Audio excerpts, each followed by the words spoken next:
И сейчас получается следующее. После того, как вы расписались, какие заморочки еще появились? Заморочки появились насчет пенсии. Фамилия она поменяла? Заморочки такой нет уже, в принципе-то. Ну. Потому что мне идти просто поменять разрешение и все. Но заморочка в том, что ты не можешь получить еемную пенсию, хоть ты указан в графе отец и в разрешении ты указан. Когда оформляли Настю пенсию, ты не был отцом. Когда я счет открывала, ты не был это не в отцом. Усть-Коломе когда. Из-за этого ты не можешь. Из-за этого надо собирать документы, отправлять эти в Усть-Колом. Мы отправляли с банка. Мы с банка. Ну. Но свидетельство о рождении мы в ЗАГС. Из ЗАГСа надо было еще документы дополнительные взять, которые нам, чтобы послали туда, в Усть-Колом. Мы этого не сделали.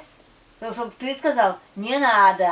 Ну я думал, ты будешь получать на это как его. А сейчас карточку надо менять, опять счет надо Сейчас менять. хотели карточку сделать. И сейчас что получается? Что надо вместе ходить? Нет, не вместе. Я сейчас хотела сделать номинальный счет открыть. Мы не стали Карточку просто.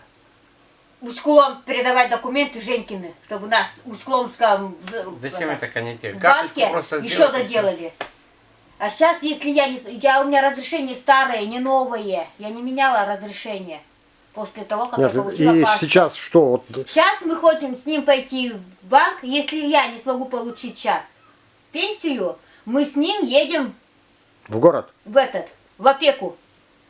Новое разрешение писать. Из-за этого новое разрешение. И иначе мы Настину пенсию не получим тоже. А разрешение делается 12 дней. Значит, если разрешение по разрешению мы получим 24-го. Да. Так, и на что жить? На что жить?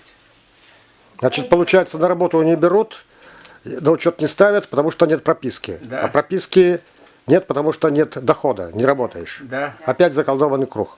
Да. И как из него выйти? Замкнутый круг нашего государства.